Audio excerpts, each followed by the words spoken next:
வணக்கம் நண்பர்களே, குட்டி ஸ்டோரிஸ் உலகத்திற்கு வரவேற்கிறோம். வணக்கம் குட்டீஸ். இன்று கடலின் ஆழத்தில் நடந்த ஒரு சுவாரஸ்யமான நட்பு கதையை சொல்லப் போகிறேன்.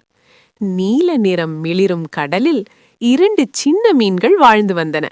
ஒன்றின் பெயர் நீலம், மற்றொன்றின் பெயர் சுட்டி. நீலம் அமைதியான மீன், சுட்டி சுறுசுறுப்பான மீன். இருவரும் வேறு குணம் கொண்டிருந்தாலும் ஒருவரை ஒருவர் மிகவும் விரும்பும் நண்பர்கள். ஒவ்வொரு நாளும் அவர்கள் சேர்ந்து கடலில் சுற்றி பார்ப்பார்கள்.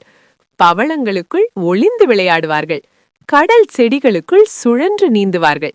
ஒரு நாள் அவர்கள் கடலின் புதிய பகுதியை நோக்கி நீந்திக் கொண்டிருந்தார்கள். அப்போது தூரத்தில் ஒரு விசித்திரமான ஒளி மின்னியது. அந்த ஒளி ஒரு சிறிய குகைக்குள்ளிருந்து வந்தது. சுட்டி ஆர்வமாக இருந்தது. நீலம் சற்றே ஆச்சரியமாக இருந்தது. ஆனால் இருவரும் சேர்ந்து மெதுவாக அந்த குகைக்குள் சென்றார்கள். அங்கிருந்தது ஒரு அழகான மந்திர முத்து. அது வண்ணமயமாக ஒளிர்ந்தது.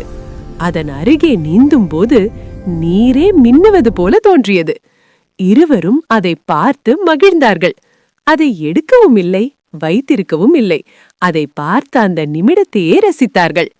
அந்த நாளிலிருந்து அவர்கள் அடிக்கடி அந்த குகைக்குள் சென்று மந்திரமுத்தின் ஒளியில் விளையாடுவார்கள். அங்கு நீந்தும் போது அவர்களுக்கு கடல் இன்னும் அழகாக தோன்றியது. சில நேரங்களில் முத்தின் ஒளி அவர்கள் மேல் விழும். அப்போது நீலம் நீலமாக மின்னும், சுட்டி வெள்ளி நிறமாக பிரகாசிக்கும். அவர்கள் சிரித்துக்கொண்டே அந்த ஒளியில் சுற்றி சுற்றி நீந்துவார்கள். நாட்கள் கழிந்தன. முத்தும் அங்கேயே இருந்தது. நட்பும் அப்படியே இருந்தது. அவர்களுக்கு அந்த முத்து முக்கியமில்லை, அதை சேர்ந்து கண்டுபிடித்த அந்த நிமிடமே முக்கியம். ஏனென்றால் நண்பனுடன் பார்த்த அழகு, ஒன்றாக அனுபவித்த மகிழ்ச்சி, அதுதான் நினைவாக இருக்கும். குட்டீஸ், நண்பன் என்றால் உங்களுடன் சுவாரஸ்யமான விஷயங்களை பகிர்ந்து கொள்ளும் ஒருவர்.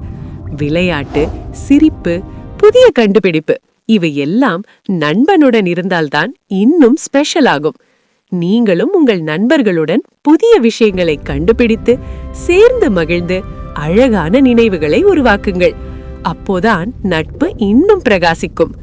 கதையின் கருத்து: நல்ல நண்பர்கள் இருந்தால் வாழ்க்கை மகிழ்ச்சியாக இருக்கும். ஒருவரை ஒருவர் கவனித்து சேர்ந்து இருப்பதுதான் உண்மையான நட்பு. மீண்டும் ஒரு அழகான கதையுடன் சந்திப்போம். பாய் குட்டீஸ்.